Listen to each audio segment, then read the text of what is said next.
All right, welcome to episode 22 of PuckPod by B Sports. It's 23 actually, my bad. You guys know how it is. Dave, how was your week? It was good. Me and Christian had did our we had our last episode. Not like it died on us. So me and Christian did a quick midweek episode after Ryan O'Reilly scored a hat trick. Like literally perfect timing too. We said we were gonna do it the day that the episode went down, and we're like, yeah, we're gonna do it after the Buffalo game. That should be a good game. Not expecting Ryan O'Reilly to just pop off with like a hat trick, two goals in like 30 seconds, like unbelievable. It's a it was a very good episode. Go check it out if you like haven't seen it. But unfortunately, Brian, we didn't get you. We couldn't make it to that episode. I But mean, it you know what? happens. Foul It corrupted. does happen, dude. Yeah, it does To happen. be honest, for Unfortunately, 23 episodes and all like the little stuff we've done, one corruption's not like that bad. yeah. Knock on wood, but it happens, and it was gonna happen eventually. It was with tech, with this kind of stuff, errors happen, and I don't know, whatever. I tried my best to cover it, couldn't get it done. Last episode, we'll never see it again. That's fine. Christian, how was your week? My week was pretty good, man. I mean, listen, you know how there's the game sheet for every NHL game that's played, right? So for Brian's, actually, well, no, this would be the tweet. If BD Sports was a team and we had to put out a tweet before the game, it would say Brian missed the podcast due to corruption-related reasons, not trade-related reasons, but those He's are not on the trade block Brian-related yet. reasons. Not on the trade block. No, he's got a no trade clause, so going nowhere. Yeah, my week was all right. I was on reading week, so. Honestly, I did zero reading on reading week, unless you count like reading like hockey stuff all week. I definitely did lots of that. School wise, honestly, not too much. But I yeah, got a but question. Do these maybe. schools actually think? Like, listen, I did post. Well, I that's the did end of post the sentence. I secondary. thought there was more to the sentence. It just No, ends yeah, that okay. way. So listen, I did post secondary. Brian, I don't know how you did your post secondary pretty quick. I can't even lie. Like Yeah. you grinded yours, so maybe I'm the only one to talk here. But like, did they really expect us to do any reading on this So, break? I know people that like were getting assignments. The prof told them about it like day before reading week, and it was due the Yeah. end of reading week. Like, what type of sadistic person are you? so what I would do during reading week is I would actually get all my assignments done for the rest of the semester in advance. Oh And my god, yeah, You're yo, crazy, Brian. that I would, and that's You're why freaking Brian crazy. is awesome. but You it just worked. gotta love him It for was that. it was the smartest thing I could do because like yeah you get your ass beat for like that week, right? But then when the exam season comes, you don't have to actually like worry about having to do XYZ assignment, And you right? already studied. You're Technically, already like studying there. Like in You that just it's gotta do sense, a yeah, refresher. yeah, like unlike me, I used the last week to just cram everything. yeah. Listen, Dave. I put the pro in procrastination, my friend. Don't Oh, you worry. I know. I put All the right. aspination, and let me tell you, Oh How man, was your week, Brian? How it was was your week, bro? it was okay. My Capitals are garbage. Like it's to the point where I'm bro, watching like esports like more often than like hockey now, just because my esports what's team's that? actually decent. Like they won. Four I don't want minutes? like 4 minutes in, and Brent's yeah. already So lambasting the Capitals. so I like my like the esports organization I support, they won the Rocket League World Championship like 3 weeks ago. They won IEM like a CS:GO like major 2 weeks ago, and then this week they just won a League of Legends like championship just right now. So in Good for three them. weeks I was They able to hit the see three-peat. yeah well three like in 3 weeks I was able to Yeah. see three championships. It's pretty good. Capitals aren't too good. Capitals aren't good to the point where they had to trade away two key players of the roster. Dmitry Orlov, Garrett Hathaway headed to Boston in exchange for a first, a second, a third, and Craig Smith. Oh boys, how do you guys feel that you guys have to deal with Dmitry Orlov and Garrett Hathaway in the playoffs? Emphasis on that last guy, man, because we talked about this in the chat as soon as it happened. I was going nuts, man, because like I said, me like Dave and Brian, we all agree Garnet Hathaway, like that guy is a Bruin, right? He Like is. they did not trade for a Washington Capital. They said Garnet Hathaway is a Bruin, right? And they just said, okay, come on to the team you belong on, right? So that was the really annoying one because that was a player that the Leafs still kind of could have added. Orlov probably wasn't in the cards for us, but man, two guys that they're going to do really well on the Bruins. So definitely a little nervous after that one. If you guys Yeah. Sorry, bro. think of it like this though, a third round pick for Garnet Hathaway is kind of a good value. It's not Yeah. excessively overpaying. So does that No, it's mean not. 1 and 2 is for Orlov? That's the way I saw it. The first and the I think second, that makes sense. yeah, and then Craig What's Smith just the make the money work. Gavrikov price is first and third, right? And Mhm. who would you rather have, Orlov or Gavrikov? I'd rather have Orlov, Yep. Orlov, yeah. right? 10 times out of 10. Yeah, so that's how I look at it too. But I would have paid a third outright for Hathaway. Honestly, as a Leaf fan, I kind of would have been willing to do that. And maybe it's a little steep the price, but I think it's for value, to be Chari, honest. Zach Aston Reese, Garnet Hathaway on that fourth line. Even moving Hathaway up, like it wouldn't even be Aston Reese because like Hathaway would take he Aston would Reese's just take his spot. right? So Yeah. it would be like Kerf. It would be Kerfoot, man. So you could go Kerfoot, Achari, Hathaway. Would have been gross. Anyways, besides the point, because that's not happening. Yeah, Dave, what were your thoughts on like Orlov? The first thing I thought with Orlov in particular was now look at that decor. Like 1 to 3, it's Charlie McAvoy, Hampus Lindholm, then Dmitry Orlov. Like Gross. insane. Like who knows? Like is Orlov even going to be in the top? Like he could realistically be like the bottom pairing D. Like I know he was playing. I think they said he was playing 23 minutes a night with the Caps. Like he could realistically do 15 a night in Boston, and that could be like it. And it'll still just be like an absolute steal of a trade. Like no matter what, I think Their left side might be by far like the best in the league. Lindholm, Grzelcyk, Orlov. Yeah, you can't compete with that. They're all the right side's pretty good too. Gross. Like it's not nothing to shake a stick at, right? Like yeah. What is it? It's Lindholm, It's McAvoy, Clifton, McAvoy, and Clifton. Carlo. Wow, pretty freaking good, man. That's Pretty good. gross. That is gross. And another Who's thing, their 7? their seventh is Zaboral? Zaboral, yeah. And they have Mike Noted- Rielly in the Noted minors. picked before Kyle Connor, Thomas Chabot, and You're Yeah. gonna make Matt me. Barzal. You can make me do the remix to Ignition again, Dave. Remix to Ignition, Boston Bruins edition. Could have had blah blah blah blah blah, but instead you have Could have Zach's had- edition. Yeah, could have had Barzal. Could have had Connor, Messer, Barzal. Instead, you've got Zach edition. Vaccination. Another thing I I just love wanted that. to point out with their left side specifically, all three of them are mobile. Like, Yeah. Oh yeah, man. They do it all. Like offense, defense. What can any of those guys not do? Right? Like I don't know if you have a weak left side on offense, like you're gonna get pummeled by that left side of defense, right? And that happened one season with the Leafs against the Bruins. I think it was they targeted our right side because it was weak as hell. You cannot target the Bruins left side on defense. No, on defense for us though. It was I think it was the right side. Hazy, Hazy, exactly. It was Hazy, Yeah. Hall. It might have even been Zaitsev still at that point. Like, Yeah. right? That's a so tough they lead just side. targeted that right side. I This is the remember them. Indians. I remember them targeting Justin Hall and Jake Gardner in particular. Like Jake Gardner got his fair share of targeting from the Boston Bruins, especially.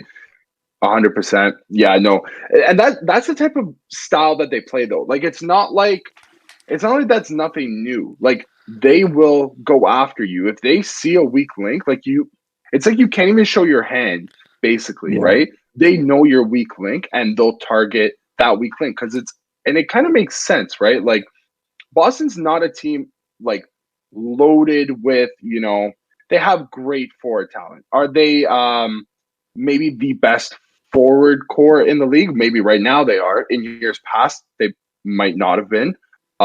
But what that team does, they do best. They get under your skin, they throw you off your game, and then they pounce. So, doing stuff like that probably does a lot more than, so maybe like even like having high-end talent, like the high top-tier talent does sometimes, especially in the playoffs where, you could get away with a lot more. For me, what they have that's separate from every other team in the league is that every single player has that Bruins mentality. Christian, you described it yourself when you said Garnet Hathaway. They traded for a Bruin. I think that every single player has a little bit of fire in them, has that little bit of I don't check out when it matters in them, right? And man, adding Hathaway to that team just bolsters it that much more.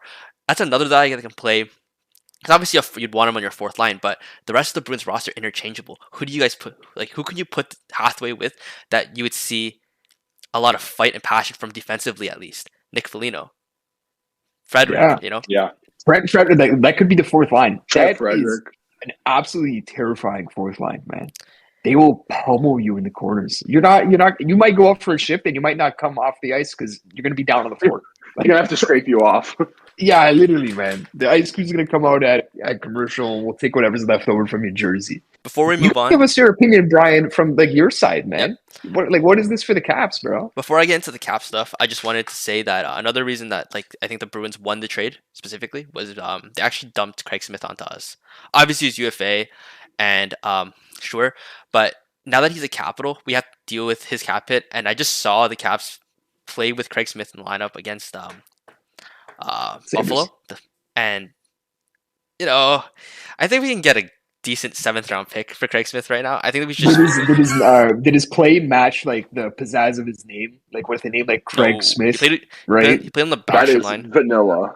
That's a vanilla name. In the words of Sheldon Keefe, vanilla. Oh yeah. If you're talking about like in that sense, yes, he was very bland and vanilla, but I thought Craig Smith was a lot better. I remember him being like a decent like 3rd liner, 4th liner in the past, but I don't know. I guess he was like off. Perennial, like he was like Yarncrow. Like Yarncrow was the perennial like 16 goal scorer. That was Craig Smith. Both guys from Nashville too. Like that was his identity too. And up until this year, like that's basically what he was. There's just no space for him in Boston. And maybe that's just a test of how good they are. But yeah, moving into the Capitals territory, I would love to see Craig Smith get flipped for something. I don't want to see him back as a Capital for much longer. He has maybe 6 days to leave. If then, that's how long the trade deadline is, right? So yeah, don't get comfy. Don't buy a house.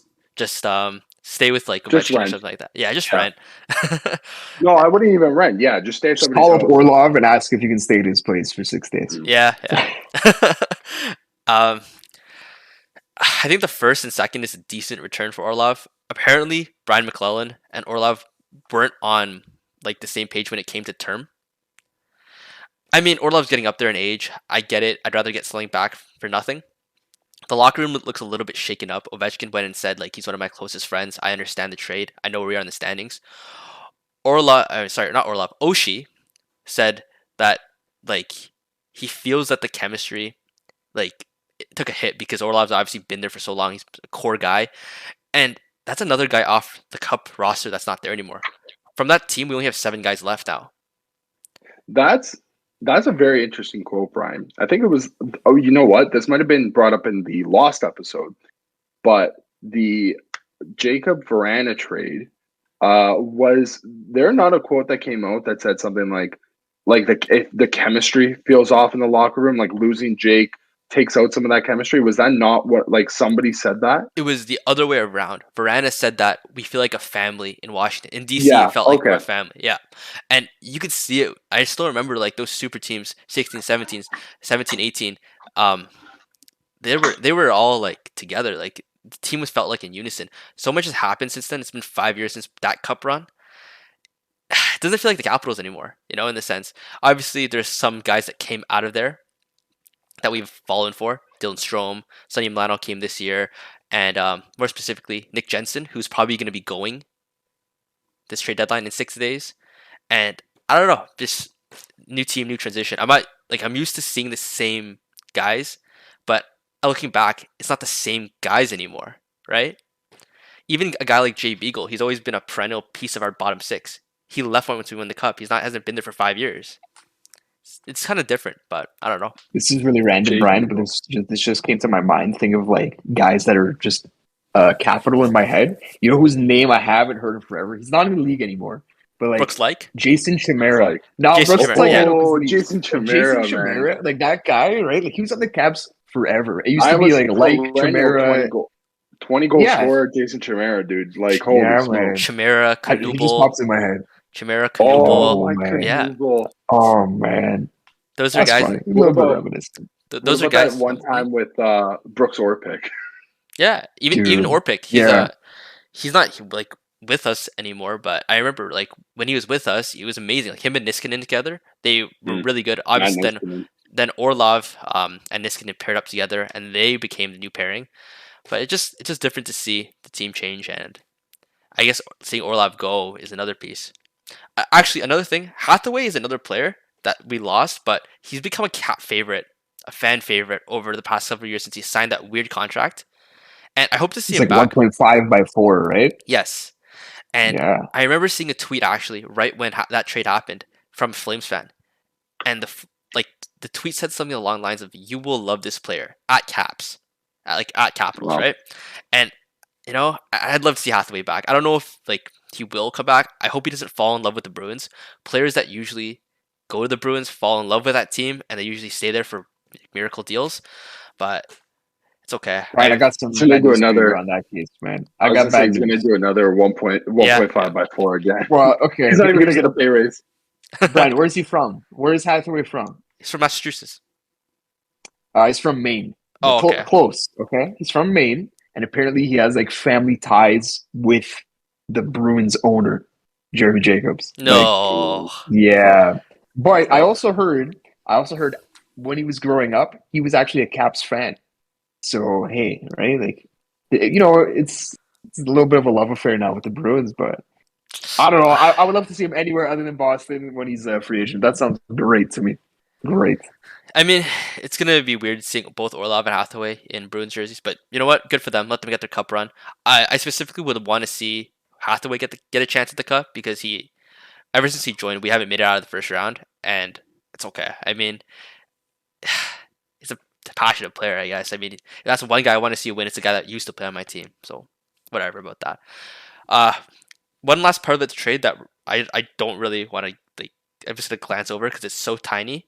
The Wild actually acted as a mortgage broker for the Orlov trade. They retained 25% of Orlov's salary, so the Bruins get both of them for just under 2.8. Yeah, the Wild are, I don't know, locking up picks for money. I guess good for them. I guess not too big of a deal, but yeah.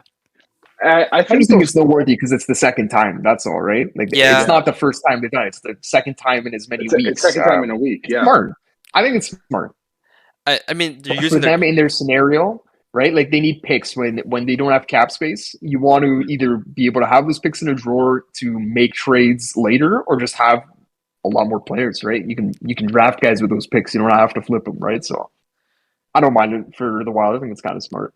So now I have a question. Was this the plan all along? Like, was that Bill Guerin's like plan all along, or because they're still in a playoff spot? They're not leading the Central, are they?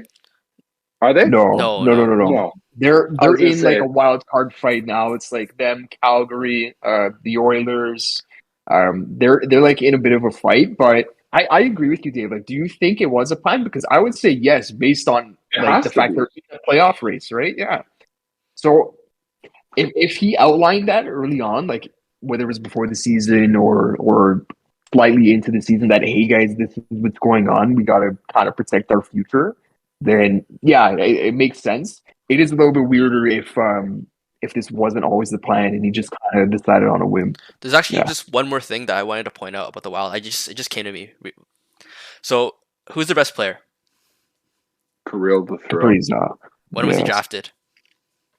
2015. Like, sorry, Hmm. pick, like round, Oh yeah, we talked about this. It's like Was it round fifth? 5. something like that. Like it was a low end pick, fourth round, fifth round, something like that. The fact of the matter is that the Wild have already proven that they can, they can find gems, right? That's true. You just need one of those to hit.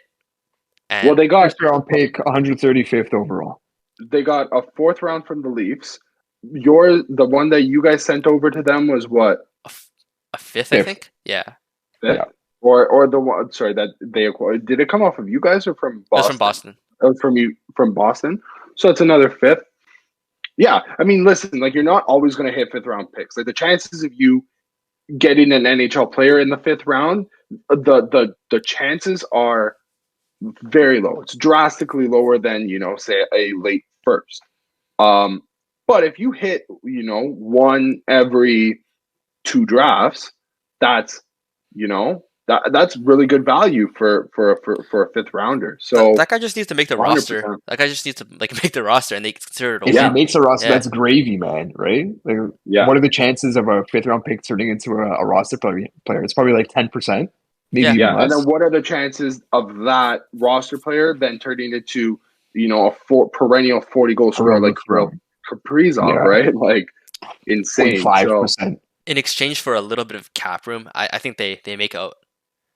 They make out Yeah, this trade as 100%. winners. Yeah. Yeah, so that's the thing. Like at the beginning, everybody was like, "Why is Minnesota doing this?" But if you actually like kind of peel away the onion a little bit, it does make a lot of sense, and it would have to go to the point that like what me and Christian said, like there's no way Bill Guerin just was like last week he was like maybe we should be the mortgage brokers. Like there had to be a plan going into this season, even if they went kind of tits up basically, like, and they weren't good this year. I think that would have still been the plan, and they would be even more justified, I guess. But now that they're both fighting for a playoff spot, they could potentially buy. I don't know if they will I think they're or just they going to stand should, pat. or they're just going to stand pat. Though it's better, they'll not mortgaging the future. They're building for the future, right? So Yep. you know what? It's a good idea. Another major trade that happened was the Neiderreiter trade. Neiderreiter goes to the Jets in exchange for a second round pick. So before we get into this, we've got breaking news related to this. Breaking as in like I saw it like 10 minutes ago, but it relates to this trade, so I saved it for a bit. It's Nashville related. Okay.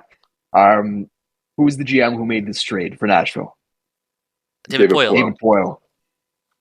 He's been their general manager like for the entire history of the franchise. So like close to like 30 years, I think.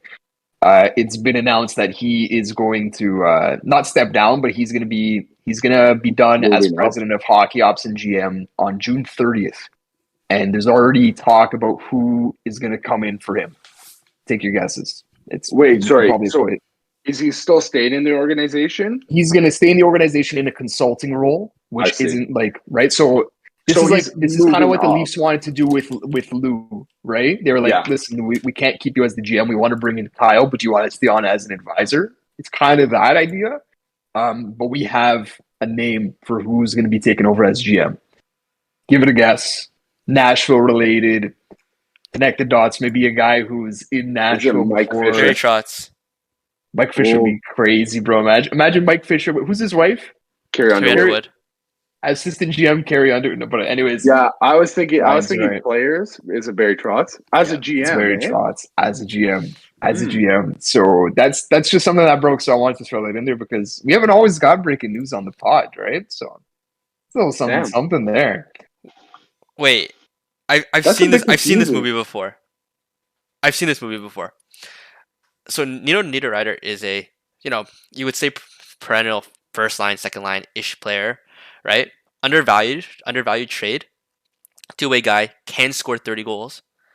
We made a similar trade to Chicago. Sorry, not to Chicago. We made a similar trade to St. Louis to acquire a player that's very similar for a relative underpayment. His name is TJ Oshie, and this has Trotz like all over it. So there might be something to that. That is interesting. Man.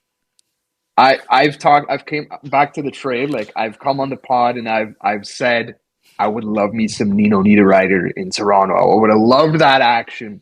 He's a player that I love, and I think the Jets are going to love him. And I think already, like and Dave mentioned, the coach is going to love him. Rick Bowness, he's going to be a Rick Bowness guy. This guy, he's a Swiss Army knife, right? He's a guy that the coaches love, and he was still putting up like he's about his career average production in Nashville, a team that like barely scores this year, a team that I chose to win the President's Trophy. Throw that out the window. You hit another prediction though, so it makes well, we can mention that, but listen, man, he becomes their. Me and Dave were like trying to do like the pegging order in Winnipeg. He becomes their number 6 guy, right? He solidifies that top 6 for the Jets, and their top 5 is straight up stars, right? It's Wheeler, Scheifele, Ehlers, Dubois, Kyle Connor, who might be the best of those 5, right?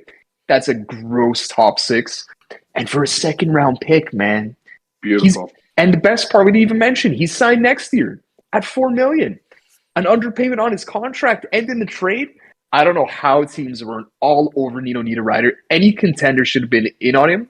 And the happiest thing for me, at least, is that he's staying in the West and not going to a different contender other than the Leafs. So that's my piece on the Nino trade. 100%. Another thing, like, so I did a quick piece on him yesterday about the trade. Head to the BD Sports website to read the article. You know, one of the things that I found, I believe it was on a Nashville blog. They wrote heading into the season, like this is like what you need. 6'2". They call him the prototypical power forward. He likes getting in the dirty areas. Really great at making space for himself. If that isn't a Rick Bowness type of player, I literally don't know what is. Like, I legitimately think Rick Bowness is going to have a field day just running Nino Niederreiter out. And I think automatically he becomes the team's first line right winger. I believe I saw on Daily Faceoff yesterday that they already slotted him there. Now, that's another thing. Is he going to stay there? Not too sure. But playing on the line alongside, I believe it was Kyle Connor and Mark Scheifele. Like, oh my goodness, dude, what else can you ask? And another thing as well.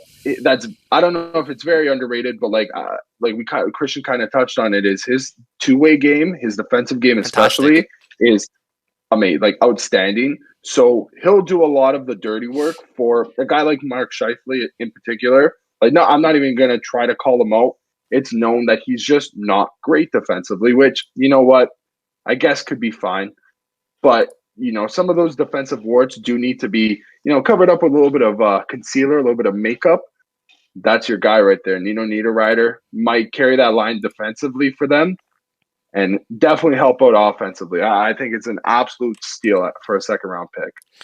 The only thing that the Preds really, like, the only way that you can really argue that they won is that they dumped the cap.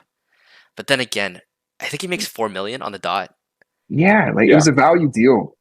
I liked the Ross. This is like the Vancouver conversation where I like so many of the individual pieces on Nashville, and for whatever reason, when they come together, it does not work. Like Philip Forsberg, I know Brian loves Philip Forsberg. So good. But like him, Nino Niederreiter, you got Roman Josi. UC Saros is like a top 10, bona fide top 10 goaltender.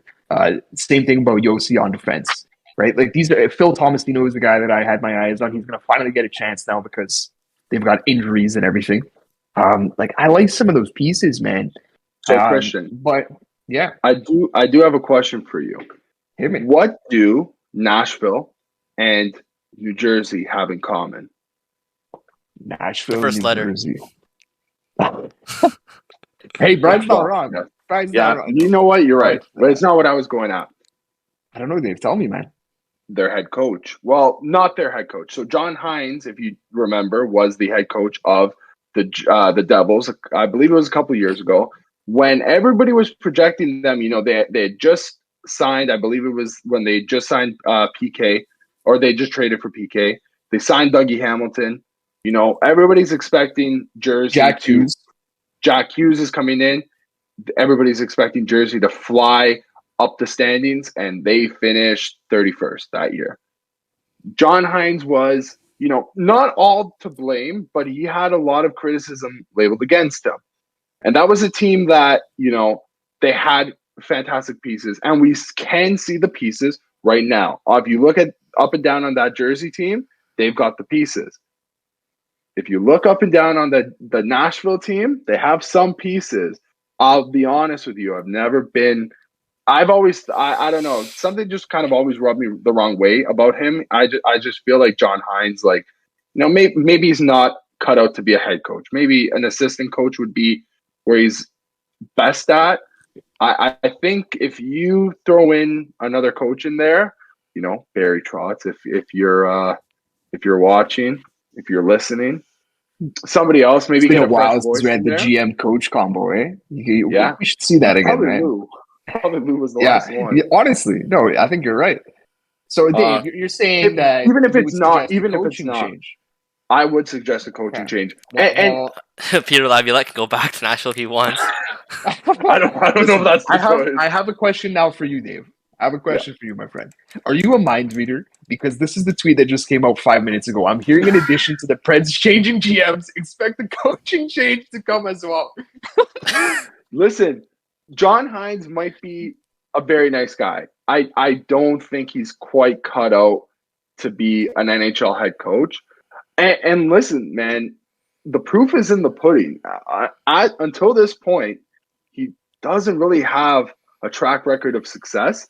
Now, I'm not going to lay all the blame at him again. Like I said, that year that they finished 31st, their goaltending was Mackenzie Blackwood and off the top of my head, whoever. It was Mackenzie Blackwood and Guy. It was literally been an empty net. It literally could have been. Their team overall save percentage was is it 898? I'm pretty sure it was 890 something. It was like Seattle last year. Exactly. So now that they have a goalie, things are looking a lot better. But their underlying numbers back, even then, were pointing in the upward direction. They just couldn't, get it through. Maybe that's what Nashville needs to, get them back into relevancy again. I just gotta say that was hilarious, man. Dave, you freaking nailed that. Yeah. You manifested that. That's incredible. I just don't like. Another thing that I was thinking about was when you said he's out west, right? Niederreiter stays out west. I thought about the teams that haven't made their move yet in the East. Dude, so he should have returned to Carolina. Where should he have went? Yeah, Carolina. Man. How were they not all over? Yeah, dude. At that point, don't go after Timo Meier. Great player. He'll be a great player for Niederreiter for a second. Yeah, man. Come on, such good value, man. I'm just listen. I already said it, but listen, I could have seen that guy on the Bruins, and I already talked about many episodes ago. The sniff test for me this year was, would Tampa Bay make this trade? And to me, Nino screamed a Tampa acquisition, and the fact they didn't make it makes me happy. Tampa would have got him for a third, knowing them. Oh my god, right? Yeah. Isn't Niederreiter also Swiss? Yes, he is Swiss. He's a Swiss Army knife. Wouldn't that also be perfect for the Devils too? If you, I don't know. Yeah, man. Yes, dude, he would have been perfect on maybe not 30. Well, he's perfect on 30. Fit? He's not a bad fit. 100%. Period. Yeah. Any contender. If you're trying to make that, dude, Edmonton could have used somebody like that. It would have been beautiful, man. A beautiful fit. Yeah, 100%. So, I don't know. It's very weird though why there wasn't even his name kind of went we brought him up 2 months ago, right? Months ago, yeah. Literally after that, he went completely radio, it was radio silence after that. And he just randomly got traded. Yeah. Yeah. Yeah, there was no rumors or anything. There wasn't hearing the Niederreiter market is heating up. That wasn't a thing. Out of the blue. Even with this situation, I would have I would have wanted the Capitals in on that. I know we're doing a retool right now. I know they're we're not playoff team. He's got the other year. But even for next sell year. him on your team. That's why the Jets got him, right? Part of the thing with the Jets is they can't keep a lot of guys around. You now have an extra year to sell Niederreiter on Winnipeg as a team, as a city, as an organization, right? That's something they go for. If you want, they could. Let's pretend the Jets have an awful season next year. If you really want to, you could probably flip him for more. Yeah, more than what they paid for. Man. Yeah. Okay. Yeah, I think we're kind of figuring out why Poyle stepped down. It's his time has passed. Kudos to a guy who's been able to GM a franchise for its entire history. That is insane. But hey, I mean, time catches up to everyone, even GMs, even Lou one day. And Poyle, it was his time. Good for him, though. I mean, you gotta nod your head to that career. Great He's job. The guy who cut his teeth in Washington, right? I'm pretty sure. He wasn't his father.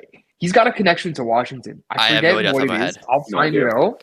He was, and you know what? He was also really, really close to being the GM in Toronto. I think this must have been ages ago. Before Nonis, or was that the Nonis? It might. I'll do some research during the pod here. I'm gonna find the Washington and the Toronto connection just to tie it into our teams. But yeah, That's interesting, man. That is very, very interesting. That after all this time, like 30 years or whatever, I don't know the number off my head. crazy, man. Like he's finally done, and I don't know, like he was Nashville. You know, if you look back at New Jersey, if you look at New Jersey, who do you think like of your GM, Lamoriello? And you're gonna think the same thing with Nashville, and whoever's gonna come in is not gonna have that they have a big legacy to live up to, and they're not gonna have that like that fan sensation, like or out of fan sensation where when you think of Nashville, David Poile, who unless it's Trotz, So obviously, but I've got the Washington context here. This is actually incredible that so before he was GM in Nashville, he was GM in Washington. For how long do you think Poyle was GM in Washington? So we're going back. He took over in Nashville in '97. Okay, So this is Poyle bad Washington. yeah, This is Washington that made it to the Cup final. The Cup finals, right? Yeah, Yeah, they did. but outside of that, bad. Yeah, right. I'm gonna say, you know what? If you're gonna ask me how long, I'm gonna say 6 months, just to be. That would be like, great. Yeah. Okay. I have no idea. I'm gonna say 5 years. 15 years, man. Oh, Whoa. Yeah. So he's been around for 45 years. 45 as a GM, like As a in this GM. one specific role, right? So would that Kudos to this guy, man. 15 years? Oh, you know what? The Caps were founded in what, 74. the 70s. So I was gonna say maybe he was the that first GM in Washington, but that would take you to like the 80s, I believe. But even still, that's a relatively new franchise, and then you go to a proper expansion franchise right after. You know what? Those are two tough positions to be in. 100%. We'll give David Poile his flowers when it's officially said and done with him. But you know what? And Good the small Leafs tidbit was that he chose the Predators over the Leafs in '97. So that's that. interesting. Hey, he missed a good time. Those were some good years for the Leafs. So they could have been better. They could have been worse. So we'll never know. Oh, we'll never know. You know what? I will say this. Typically, consulting jobs pay higher than general management jobs in anywhere else. But good for him. Not in the NHL, I don't think. No, not in the NHL. But that's okay. Okay, let's do the Barbashev trade. Can someone introduce it? I don't remember what the return was. It's a very simple trade. Ivan Barbashev from the Blues to the Golden Knights. Vegas is sending prospect Zach Kadeen. We were trying to figure out where do we know this guy's name from? That sounds very familiar. And it clicked. This guy kind of sort of won a gold medal for Canada at the World Juniors this past year. So, I mean, hey, notable name there. Barbashev is another guy that I talked about. Passes the sniffing test as a Tampa Bay Lightning acquisition. That didn't go to Tampa, so that's another +1 for me. Barbashev is a good pickup. This is another guy that we're kind of repeating the Nino conversation a bit. He would have made sense for so many teams. Yes, he's a rental, but like he can slot in the top 6. He can be a third line center. You can throw him anywhere, and I think Vegas is getting a pretty good player here. That's 100%. So here's one thing on Barbashev. This is from Sportsnet. I believe this is Adam Vignan from Sportsnet. So after scoring a career high 26 last year on 23.4% shooting, Barbashev is on pace for 15 goals this year. He's got 10 goals, 29 points this year, and he's shooting at 11%.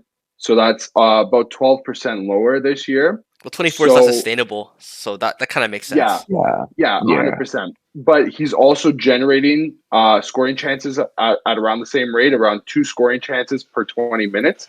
So you have to expect that going to a team that's probably a bit more, explosive offensively, like the Golden Knights, that some of those numbers are probably going to pick up. I think 100%. The caveat, though, is losing Zach Dean, right? So did you send in the tweet, Christian, or did I see it on my own? It was like, of the 6 first-rounders that Vegas has picked so far, 5 of them have been traded. Yeah, I think we could, I think the only one who they haven't traded is Nick Hague, because Brandstrom, Suzuki, I actually don't know. Yeah. But like those that was from their first team. Brandstrom, Cody Glass. Suzuki, Glass. Yeah, they're shipped out. The first like they didn't even get to pick in that 2018 draft because they shipped it out to for Was Tatar. that Pacioretty or Tatar? Tatar. Oh, what a trade that was. Then they give away their first to Montreal for Pacioretty? Yes, it did. That was Suzuki. No. So they gave away Suzuki no, for Pacioretty. They gave away Suzuki, yeah. Point Man. is, like, what the hell? Yeah. I can't think of like any draft picks like from Vegas right now. Well, Like, Vegas is staying on brand.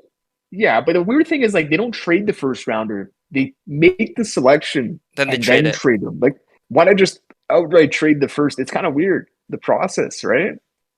Yeah. It is odd. Another thing too, how much Barbashev make? If it's 2.2. 2.2, okay, I'd rather like trade a second for Neiderreiter than give away the prospect for Barbashev. Yeah. Like, do you guys feel like they overpaid after looking at it like this? So I think the thing with him, we talked about he's got pedigree. I think he's a late first rounder, but he's one of those guys, high floor, low ceiling. He's one of those type of guys. Like he's probably a decent bet to make the NHL, but he probably tops out as a third liner, maybe a fill in on the second line. This is the mystery box conversation again, right? You can have Ivan Barbashev, or you can have Zach Dean. Zach Dean could be anything. He could even be Ivan Barbashev. I think that's kind of what happened here. When I put it that way, I kind of like it even more for Vegas. Not gonna lie. That dude, Vegas is staying on brand. That is, the Vegas luck, right? Like you got to give some to get some. It's high roller stakes, and is it Kelly McCrimmon still there as the GM? Yeah. Oh man, he's taking some bets right now. So it's winner bust right now, and it has been. It literally has been winner bust since they made it to the Cup Finals, right? Do you guys not agree that like every single trade they make is a gamble, a high stakes gamble, Yes. A, or B, a punishment for a gamble that they took? A punishment in the sense that you give away Max Pacioretty for nothing. A punishment in the sense. So yes, that one is bad. Shea Weber's contract. It's not even the worst one. Pacioretty one looks different though. If like let's say Lehner was healthy, or if Stone doesn't get injured, because they did that for cap reasons, and they should have got a better return. But they put themselves in the spot where they had to give him away for less, and it hasn't like they could use Pacioretty if he wasn't injured either. Pacioretty would be playing on the Golden Knights because Stone is injured right now. You know what I mean? Like it's so convoluted. Like they have to make a trade because of another trade they make, and the one that they didn't. Like they've got themselves in so many different pots. Yeah. Another one I have is Fleury. What was the return for Fleury? Yeah. Like a nobody? Like it's legitimately like a roster. Can't even name the name, and like a third. I think is what it was. And this was a season after he won the Vezina. That's the kicker, right? They traded. Imagine Ullmark wins the Vezina this year, and then he's traded for a third. I hate the way they do things. I hate the way they do things, man. I'll be honest with you, Brian. You like I'm it. in the opposite boat. You need teams like this, man. We need teams like this. It makes it entertaining, but right? If I'm a fan, like, okay, you get that nice new Vegas Golden Knights jersey. Who do I get on the back? You don't get anybody in the back because that guy's gone in 2 weeks. Hey, you got the Misfit line, okay? And you got my boy Shea Theodore, okay? Those are your choices, and you're going to like them, okay? Or else you get your boy Chandler Stevenson, okay? He's not going anywhere, all right, man? That's true. You go get Logan Thompson, exactly, man. We kind of have more breaking news. Again? And this is more like breaking. I kind of Meier traded? Who would you say? Meier? Yeah, I'm gonna refresh again. Oh my god! Oh my god! Don't find an official trade call, but hearing that the Devils have acquired Timo Meier. Oh my goodness! To set the table for Timo, that was from Pierre LeBrun. This what I am now reading is from Frank Saravalli. I'm reading this for the first time as well, so I don't even know what it says yet. To set the table for Timo Meier, Sharks turned down some big offers in recent days. Team number one. So we're doing the whole NBA thing, mystery team. So mystery team number one offered a first, a second, and a top prospect. mystery team number 2 offered a recent first-round pick and a mid-tier prospect. Both teams had other asks, cap or roster considerations, but this will be sizable. So we're still waiting for the real deal. But I mean, we can assume one of the mystery teams is Carolina. I feel like the other mystery team is St. Louis. Like I feel like we know the mystery teams here. To be honest, I don't know if there was another one. Because St. Louis has like all the draft capital, and Yeah, wow, I can't believe that happened. That is insane. Okay, hold on, we guys. still don't have terms on the deal yet, so that's like it's still just kind of wired to New Jersey. We need a little bit more than that, but One more thing. Yeah, Jack Hughes MVP next year already. Write it in the books because he's going from a bicycle in Arakawa to a fighter jet in Timo Meier. So hey, I'm pretty sure Eric Holla doesn't have like, he's got I don't know, Timo Meier. maybe has like a slight motor on there. Maybe he's a scooter. Okay, fair. Yeah, sure. But I'll tell you what, Timo Meier is a big upgrade. I can't believe that just happened live. Anyway, okay, let's finish up with Yeah. Okay. Well, I honestly, don't I don't have I much to was- add on Barbashev. I'll Do be you guys honest. have more? I was waiting for Christian to be like, yeah, Patrick Kane went to the Rangers, but I guess maybe this we is a could close second. jump into that. It's a close second, yeah. Okay. Yeah. I'll finish with Barbashev. Yeah. I'm not a big fan of the Vegas model where they just keep flipping players, keep changing players in and out. I mean, it's entertaining, makes for great news. Even the free agent signings and stuff like that just doesn't do it for me. I prefer building from the ground up, as you guys would know. And yeah, is that anything else you want to add on that, or are we good? I think we honestly covered it. All right. Dave mentioned another player that he thought was going to go. It's Patrick Kane. Well, he should be. Well, he I should. didn't think. Should like, be We're all going. we're all waiting for it. It's if not when, right? I mean, it's it's when, not if. Jesus, that's it.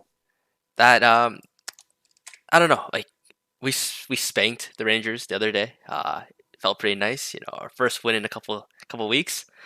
You know what? I don't know why Chicago just. I guess they're just waiting on a return or waiting for something to happen. But we all know he wants to go to the Rangers. It's gonna happen eventually. Just let it happen.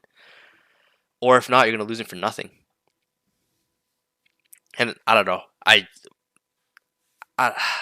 just can't. I just can't grasp my mind around like the fact of losing a player of that caliber for nothing, especially when you know a team is interested and the player wants to go to that team. At this point, how do you even value him? Because it's not a secret that he wants to go to New York. So Brian, if the offer is like straight up insulting though, like if New York's saying have our leftovers, like have Jake Lishkin and A seventh, Barkley Gaudreau, and you know what, we'll be really generous and we'll give you a second. Like, do you take that? Honestly, if I'm Kyle Davidson, they already have so many picks and whatever. They're going to be adding more because they're going to be trading other guys like Domi. They could make them a Cape trade. They could do all this other stuff. I almost take the L on this one and say, screw you. This is Patrick Kane. This is one of the greatest Chicago players in history. If that's the crap you're going to offer me, I don't care if that's the only place he wants to go. And I'm just going to keep him. And if he wants to sit out the year, screw it, because this is like ridiculous. Honestly, I would think long and hard about it. Saying it sounds stupid, and it would kind of sour the relationship a bit with Patty Kane. That's why you don't do it, because that guy's gonna get a statue in about 3 weeks when it happens. I would be totally okay. I would be totally okay with this whole Kane saga if it's a even semi-fair trade. I just don't want to see him go to the Rangers for pennies on the dollar. That's it. Like Claude Giroux, we would agree that maybe the return was a little bit underwhelming for him, but it was not like astronomically like a terrible trade, right? Like I think it was a second. Owen Tippett maybe a third as well. Like there was no terrible cash going to Chicago or any like just dead money. Like just let it look decent on paper. That's all I'm asking for from the Rangers and the Blackhawks here. That's kind of my hope. I just, you don't want to. For me, it's like, do you really want to have a statue of a guy outside the building if the guy hates your team, if the guy hates the organization? You don't spoil the milk when it's been good to you. The cake's been good. Don't leave it out to dry.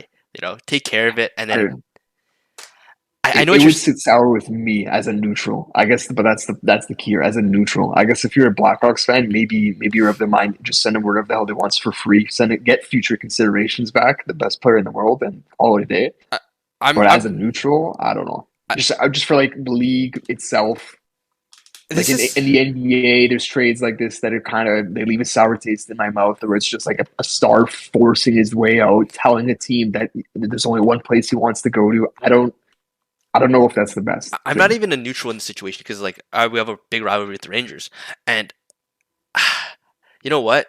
This organization has it the easiest of any other organization in the league. Players want to go there. People are dying to go there, and things just seem to work out for them. You're right in the sense that it would be disgusting to see a second round pick and Barkley Gaudreau for Patrick Kane. That wouldn't sit well with me either from the Capitals' perspective. But you got to feel for the guy. You know, he's given it his whole career, his blood, sweat, tears, and you can even argue his life for the Blackhawks. And this is how they're gonna do him. It's not, you know, the best way to say bye to a legend. But yeah, Dave, you got anything on that?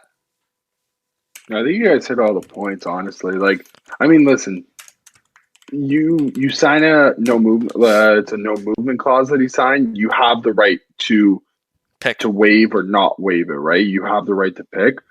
But yeah, I mean, Kane's not doing the Blackhawks organization any favors by openly, when the Tarasenko trade was made, and he's like, yeah, it kind of, what do you say? Like, it stung a little bit, like that type of stuff. He's not doing Kyle Davidson any favors here, and he doesn't have to. I completely get it. I still am. I'm on your side though, Christian. Like, I don't want to see a complete wash. Like, just basically a cap dump for him.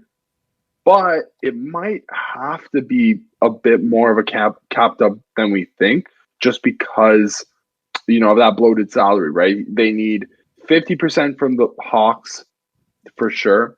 They're going to need a mortgage broker. I would imagine a team like Montreal is probably going to be calling in around that situation, trying to get something out of the Hawks and the Rangers. So I'll put my bet down there.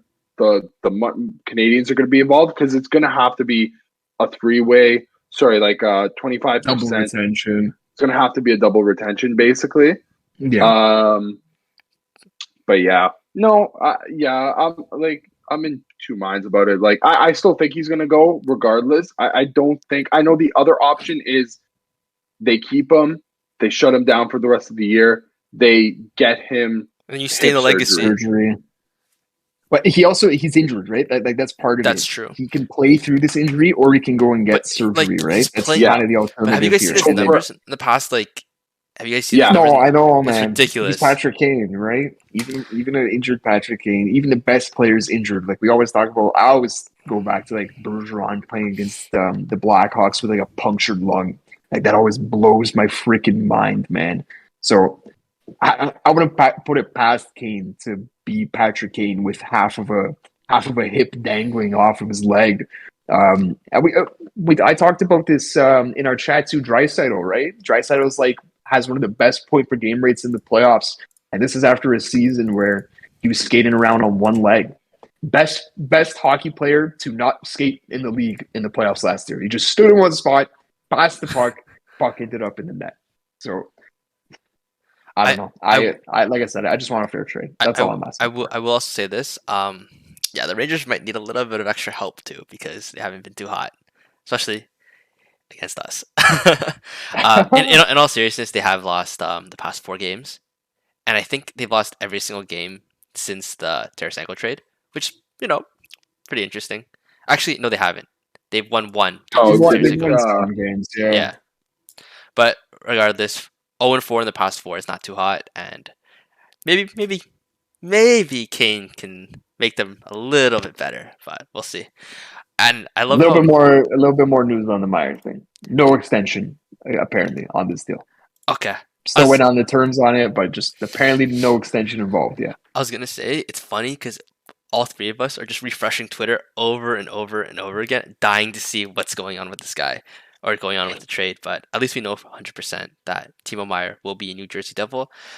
We can talk a little bit about that, like in the sense of, like, even though we don't know the return yet, we can still talk about how does that fare? We can talk about the fit, right? Yeah. Yeah. How does that fare? Does that scare you? Because it's a big upgrade, definitely. Like I said, it's Era Cowell playing on Jack Hughes' wing. Now Jack Hughes and Meier are gonna be playing together. They fly up the list in terms of top teams for who you think may win the playoffs, who you think may go far. I mean, what did I say last? Well, no one heard it. Well, only you two heard it, but it was before it was Carolina, Rangers, and Dallas, correct? Like New Some of the Jersey, teams that were in on him, yeah. or like teams that you Oh, thought it's the like the favorites, right? That's favorite. yeah, I think after yeah. this week, Boston's number one, and then this would put New Jersey as number two. I think it's arguable. I feel like their defense is still a little bit.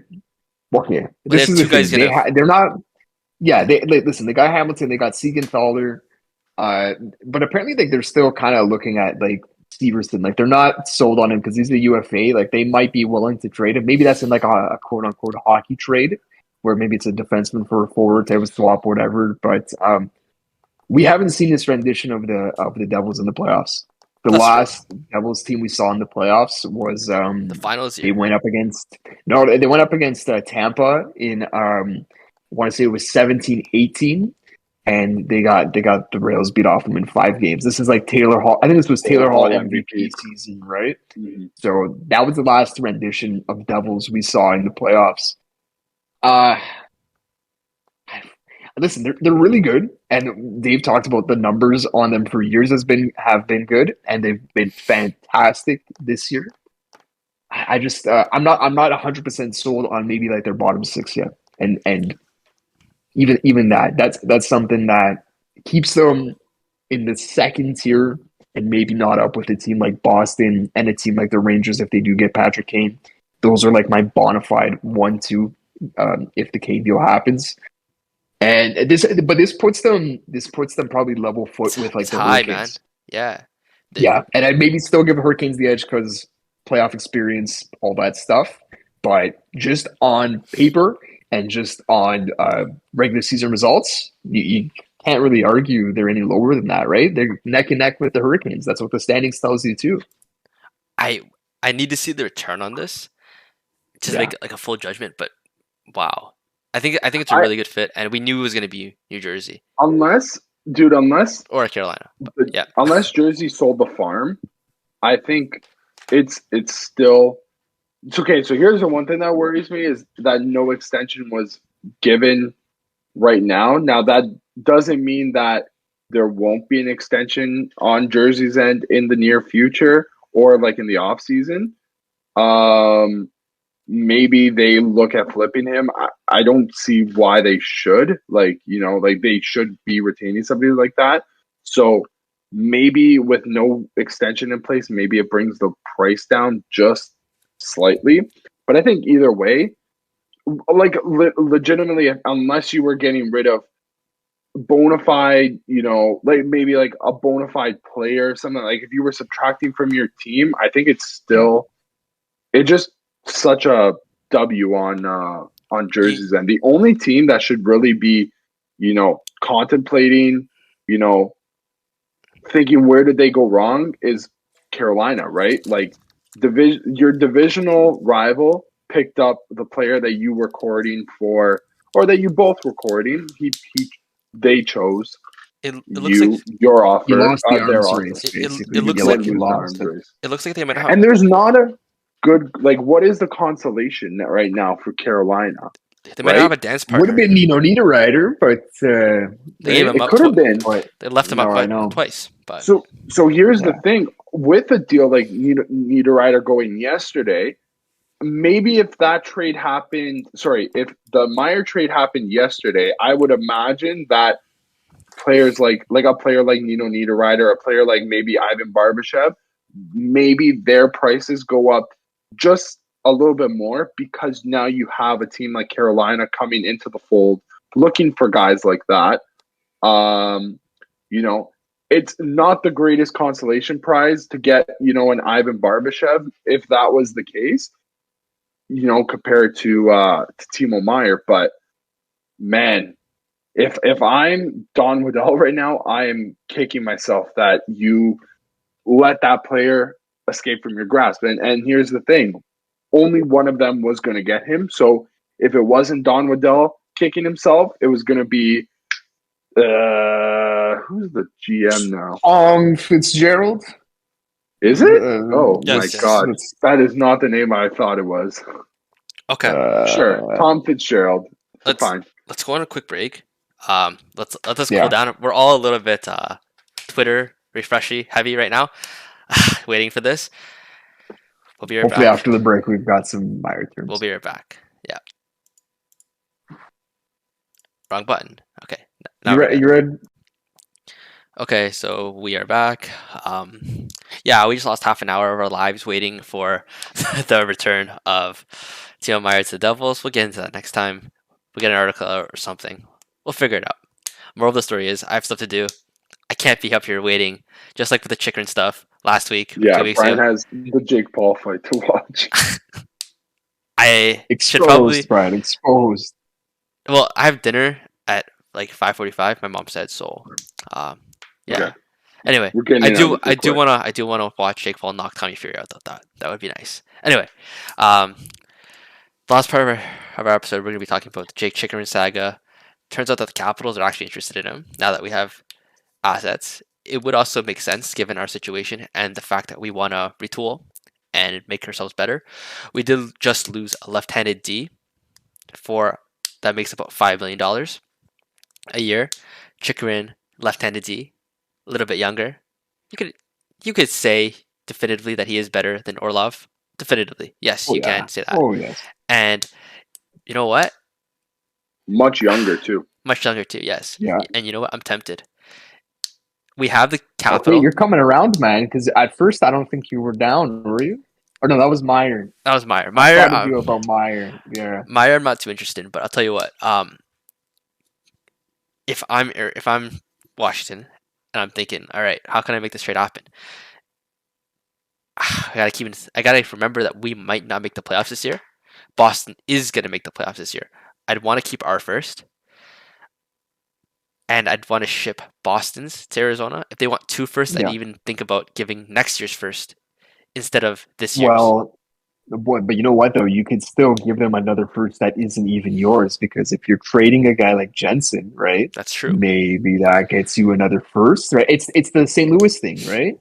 With the Blues, they picked up 2 firsts, right? Because they have the Leafs and the Rangers, and all of a sudden we heard, oh, Blues are in on Meier, and then I told Brian, I'm like, how long until we hear Caps are in on Meier? Right away, Meier, but it's Chychrun. Yeah, but we got Chychrun instead. Yeah, I think, dude, imagine Chychrun Carlson. Man. Oh, man. Oh, I'm salivating. And another thing I just wanted to say. If Orlov's asks was a first and a second, sure, there's a third in there. We can pretend that's Hatahway, Craig Smith, cap dump for Orlov, sure, whatever. But just go first and second on market value. If Gavrikov is a first and third, I think Jensen is closer to the first and third than just being worth a first period. Jensen's right-handed. He makes $2.5 million, and Jensen's mobile, right? That's where I find the value in him. I think I would rather have him over Gavrikov. Like at the same price, I would take Jensen, even if it was a first and a third. Like, give me Jensen, to be honest. And like you said, the right-handed value, like it's an arbitrary thing, but just because they're rarer in the NHL, that gives you a little bit more value. And I'll tell you what, it matters in the sense that if a team needs an RHD, they need it. You know, you can't just that's possible. You could take one. Wait, no, you guys don't have any picks, right? But we would need double retention to make it work. Yeah, is what we need. Which is it's just doable, but like I don't think we're giving another first up. I also think that Jensen on 2.5 is an absolute steal if you get retention on that, which we can do because we only have retention right now on Orlov. What is that? Like 1.25 for Jensen. That is ridiculous. You get double retention on. Yeah. More of the story is we can get a lot for Jensen. Another guy that I just wanted to bring up that could go for something. I don't know how to determine his value because this year he popped off. Before that, he wasn't too great. It was Eric Gustafsson. I think for $800,000, there would be a team looking to take a flyer on him. Yeah. He's obviously not like signed. I'd love to see him back, but I'll go out on a limb and I'll say that you guys resign him. I'll say he doesn't move, and I feel like you guys resign him. I could see him taking like 2.5 on like 2 or 3 year deal. It's like the Strome thing, or it's like when you find a home, I think there's value in just like not rolling the dice again and just staying with the team, right? But where I was going with this is I could see like Gustafson going back the other way to Arizona just to make the move happen as a player for player. Guy. Yeah, I know that would be a poor man's Chychrun, and aka the Arizona's Chychrun. Yes, because LHD, Hey. LHD, and they get some assets back. More of the story is I would like to see Chychrun as a capital. I mean, now that we are in the mix, it's kind of interesting. The way that the LA saga went. Huh? Dude, I think if you like GMBM, I know like LA's offer, like if it was or was not going to include Brian Clark. Like if Brian Clark is untouchable, I think any team chasing him right now has a very, very good chance. Yeah. Like, and it's not like, okay, Brian McClellan, it could be anybody in that race. Like, you should be trying even harder to get Jake Chychrun. And I think especially for somebody like McClellan, who like they're not rebuilding. Like, they're not in a rebuild, tear it all down mode. Getting somebody like that for the next 3 years will I think he'll provide more value personally than Orlov has maybe in the past couple of years. Like, I legitimately think like he provides so much more value, and like just getting him, I think you kind of have to do with it, not whatever it takes, because like you have to play within reason, but it makes so much sense for McClellan to pull that off. And if he does, like we could actually be talking about the Caps being one of the biggest winners at this deadline. And, and they're like mostly that's normally reserved for a team that's buying, because it's like, yeah, you picked up, in the case of Jersey, they just picked up Timo Meier. They're probably going to end up being a winner at this deadline when it's all said and done. But if you pick up somebody like Jake Chychrun and you're in selling mode, and you manage to, not give up too many, like don't sell the barn, but if you can pick them up for fair value, even if you have to overpay just slightly, man, that could pay that pays dividends beyond his current contract and like even into like his next contract 100%. Regardless, Jake Chychrun, you're always welcome in DC. GMBM, pull the trigger. Anything else? Two things. Yeah, 2 things. I got 2 things. Just want to correct, because I had said that Hines was on his way out. There was a report on Twitter from Michael Gallagher saying that Hines was on his way out of Nashville.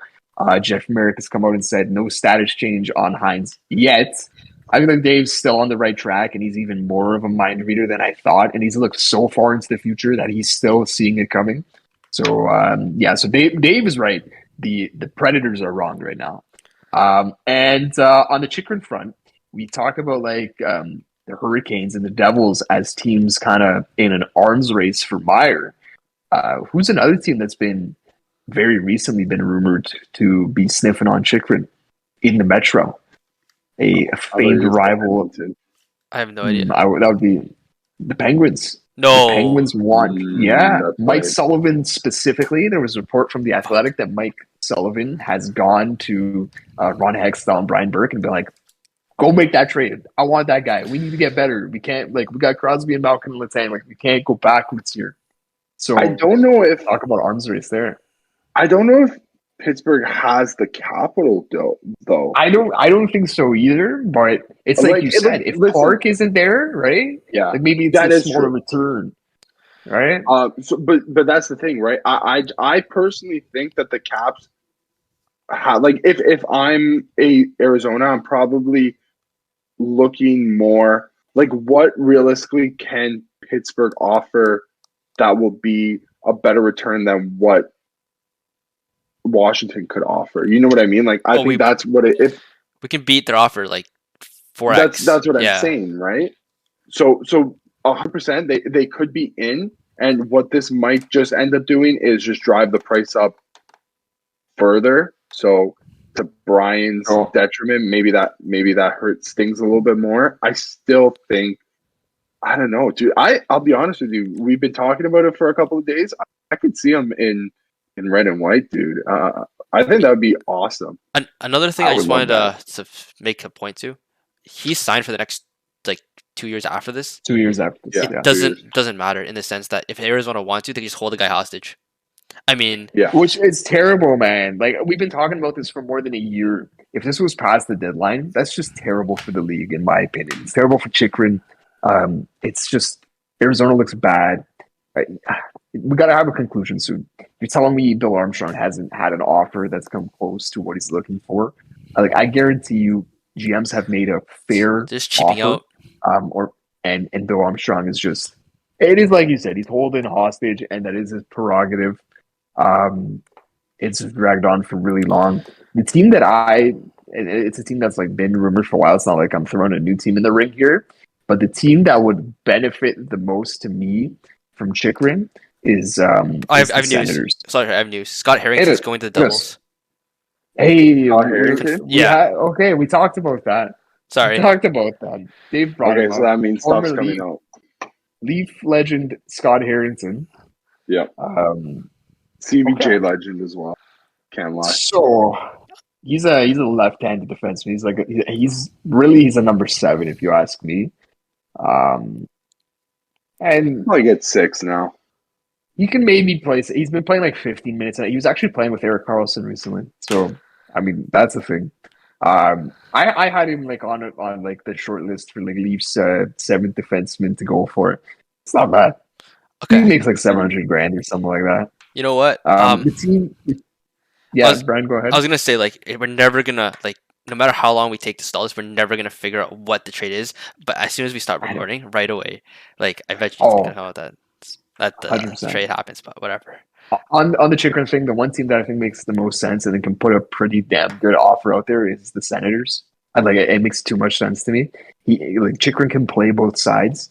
I don't think it's a problem to have Chychrun, Sanderson, and Chabot because Chychrun can play the right side. We just talked about a team that just stacked their left side, the Bruins, right? The Bruins is pretty good. Maybe do things that the Bruins do, and that'll work well for you. Obviously, this is a very little thing I'm saying, but I think it makes way too much sense, man. That would way too much sense. They would have 5 left-handed defensemen on the team then. Chabot, Sanderson. They've got like guys like Hamonic. Like Hamonic's going to go at the end of the year. That's true. They have Zub. I think is Zub a lefty? Zub's a lefty, and so is Sanderson and Chabot. So if you have Brandstrom too, it's like the Leafs though. The Leafs got Giordano, Rielly, Sandin, and Brody. They throw Brody on the right. That's true. You can do it. You can do it. You can make it work. And if you want to retool at that point, you can go out and do it. At that point, it's discretion by the player. At that point, but nope. Yeah. Ottawa would be an interesting fit. He would look like a senator. He has that. I could see him there for sure. But hopefully, he comes to DC. Hopefully, we get a haul for our UFAs. We'll talk about that next time. Get an article next time. Anything else you guys want to say? Glory, man. Pulling out whatever. A big cup. Whatever. That's it. I'll say screw you, whichever insider. So, Dave, go. Hit him with the plug. Watch United on Fubo for the rest of this year. It's going to be an interesting title race.